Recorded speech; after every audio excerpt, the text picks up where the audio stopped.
datoy mo iti may nga kwa tayo, medyo narigat nga trabaho ta musli dagi ka barangayan tayo mutlaang iti mang dadadal iti kwa tayo nga araw kung ta pinagami sudan at parada da kailangan iti ayan dihan nga dapat nga pagparadaan.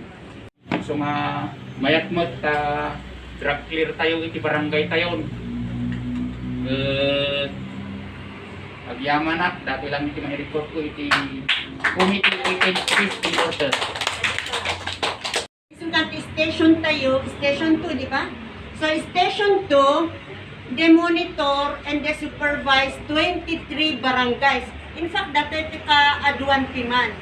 Iso nga, di station 2, 23 barangays iti i-monitor da. Station 1, agamit ti i-monitor gamit ti sabali nga group. Now, every month meron din kaming BPOAC, Barangay Peace and Action Council. Amin di jay kapitan ti 23 barangays at the monthly meeting ni with the police because we work hand in hand. Ano ti aramiden mi no anyaman iti anyaman dagi jay aramiden ti barangays maamuan ti police. Di aramiden ti police dapat maamuan ti barangay. So nga di jay pagmi-meeting kami every month, we are very thankful to Vladimir kasi doon sa NIIT 5th floor marigatan na nga kumay at ijay. So nga sa school niya. Awen. So no anyaman jay pinagmi-meetingan mi ibagakmet ti council about peace and order. Awen. So nga nung hana ka makapan ni jay isu namin iti makapan. Anong ibig sabihin yung LCAC? Yung and local communist recruitment, yung ganon. Because there are some of those kunadang yung bang secret na sometimes they can distribute that the minds dagitong wing nga they will go against the government through social media. So take care of that. That is also our mandate, yung LCAC, the end local communist yan. And then yung BADAC, yung Barangay Anti-Drug Action Council. Yan. So nagadun ti trabaho ti barangay, but we are enjoying because we are cooperating with one another with the constituent. When awan ti maaramidan mi, no? Awan kayo. Sige, additional lang. Thank you, Kagawad. Services and action. Action na, social pa. Yes. Before I proceed to my report, gusto ko lang i-acknowledge ang under my committee, ang BCPC, andito ang mga members, andito ang presidente, please stand up. Yeah. Miss Austria. Of course, andito rin ang aking women's, ang favorite baby ng aking committee and solo parents. Andito ang presidente ng solo and president ng women's, si Grace and Babel. And of course, ang mga, hindi ko alam kung mother o sister, mga seniors of course, clap to yourself. Again, thank you guys. I'll start my report, sabi ni Ma'am April, for 2021, umpisan ko ang sinisiksitan, pakawal ko yun. Yan ho ang safe space and anti-bastos law.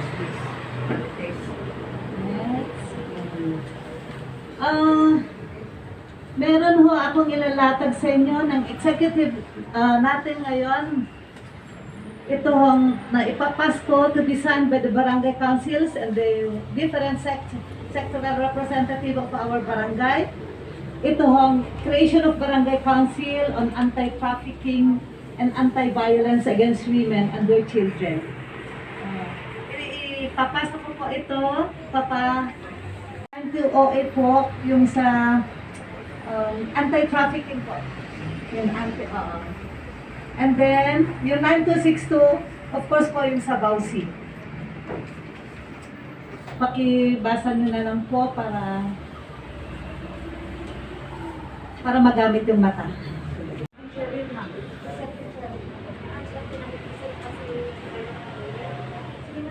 So, dapat yung important yung present. Okay, mauna po yung president ng BCPC, si Denise Dominic Austria. Let us all welcome her.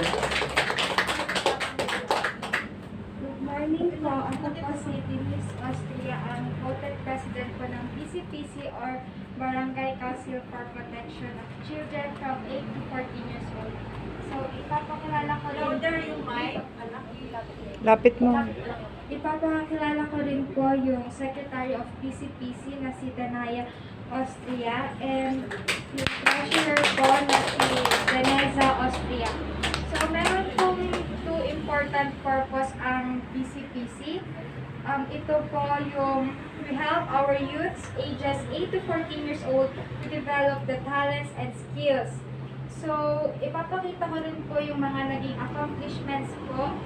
Ang una po ay yung Got Talent Contest kasama po ang mga judges na ang ginawa po namin ay singing, dancing, hip-hop, duet, and declamation contest po. Next naman po is yung Banda Olympics with judges din po na nagkaroon din po kami ng Scrabble, chess, and art wrestling, etc.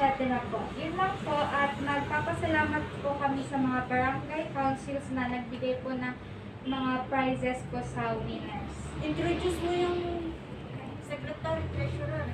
Introduce na. Sige. Sige, Cherry. Thank you very much, Denise. Itutuloy po ni Kagawad Sheryl Chan yung sabi. Papasa din ulit sa akin yung committee ito. So, dahil sa pandemic po, hindi po kami nagkaroon ng maraming activities. Anyway, buti nakahabol po kami. Kaya kami ng reorganize kami ng bagong BCPC organization na para sa mga bata. Kaya ito sila po yung mga na-elect. Ito po na nagkaroon kami ng reorganization ng mga October at mga So ito po, ginather ko po sila, mga ages 8 to 14 po, ang mga ages ng BCPC. So ito po doon sa amin po.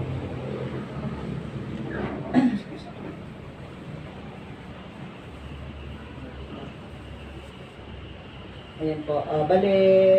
Pinahabol din ni Kap nung yung sa mga activities namin, Bata Olympics, saka yung mga Got Talent. Yearly po na meron po tayong ganyan. Ayan po. Kumuha din po tayo ng mga judges para sa kanina. Ayan po. Ito po yung BCPC action plan namin ng 2022 po. Ayan, meron po kaming quarterly general meeting, tapos may weekly, meron po kaming weekly tutorial. Magkakaroon po tayo ng mga musical instrument lesson, tsaka dadagdagan na rin namin yung mga arts, yung mga painting na ganun po.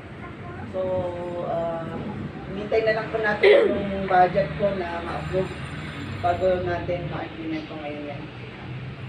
So, ayan po yun, ma'am. Yung mga ban natin.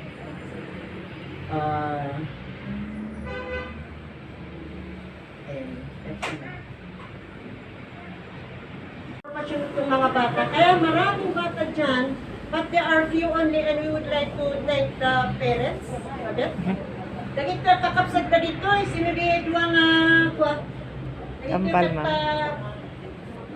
Twins ka dito and kapsat damit tayo damit ni mama na dito Sige, sit down. Okay, in addition to the reports, we really organize that way uping to really develop their personhood.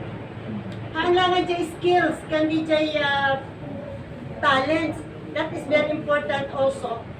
But we also mold them to have that values. Yeah? At that kahit na values, mahalaga ang buhay. And then we develop them to be future good citizen and to be future leaders in our barangay. So nga we want all parents, ito kakarubayo, no? That we have the youth. The next are we have the children for 8 years old to 14 years old. So we have also, during meeting, we also inculcate in them yung value formation. No? They should have faith, yung takot sa Diyos, and so forth and so on. No? So at the try, the whole person to develop them to be our future leaders. Kasi tayo as senior, one day we will be, so that the incoming and what kind of leadership that they will have. Diba? So that is the purpose of these children. And then another announcement is we are organizing the youth. I heard from those na profile na pandaamin tibagbalak at nagado kami TIF nga kaya Kagawadly, bids and awards. Pag sa SK po kasi, may sarili din po kaming parang annual budget. So, hindi po kami kasama sa budget sa barangay. Ay, nandun po yung 10% po na binibigay from Mother Barangay. Yun naman po yung nagiging budget for SK. So, eto po, tinuro po sa amin paano mag-procure ng mga gamit. Like po is yung mga sports equipment, mga ganun, and other na computers for the youth, ganyan dito sa barangay, ganun po. Next po is, sana all know more moving forward together webinar po. Nag-conduct po, webinar po siya. Kinandak po ito ng National Youth Commission. Tinuro po dito sa webinar na to, paano gamitin yung technology para gumawa ng SK programs po. Yun po, next po. Then ito po, same lang po sa nauna kanina, kaso mas nauna po yun, 2 days na training. Then after that po, tinuloy nila yung 3 days naman na training. So mahaba po kasi yung kung yung topic about dyan, so na ano po siya ng 5 days. And kasama ko po pala dyan is yung District 17 na SK chairmans din po and SK treasurers. Nakandak po siya sa South Sanitary. Next po is peer education training on adolescent sexuality and reproductive health. Nakandak naman po itong training na to sa City Travel Hotel. So, may kasama po akong nag-attend dito. 3 days training po siya. Kasama ko po si SK Marson Timatim. Tinuro lang po dito paano maging responsible young adults. So, ayun po. Next po. Next is hike and plant. So, ito naman po, I was elected po kasi na officer din ng KK.DAT dito sa Station 2.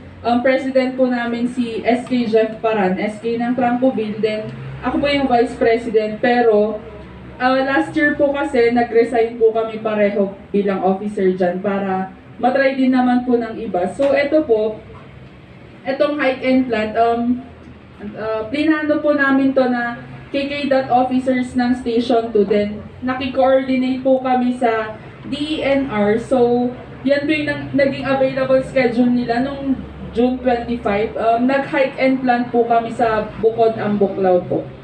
So, dahil last year po, bawal naman po ang sports games, any outdoors activity pa. So, yan na lang po yung naging alternative na at least nakatulong pa sa environment. Ayun po. Next po is yung distribution and posting of IEC for dengue awareness. Ayan po, nag-distribute lang po kami sa may Purok 1 to Purok 4 ng IEC. At least ma-aware po yung kabataan natin dun sa dengue. Kasi last year nga po parang tumataas po yung cases ng dengue. Ayun po. Meeting da piman, adamat yung outing da, dahil surusuro ni leader da. Ya? Ngayon, pakbakanan nyo nag-isuda, anda nga mabisbisin. Nya. Okay, so thank you very much, youth. Sit down. Sino di dyan umay?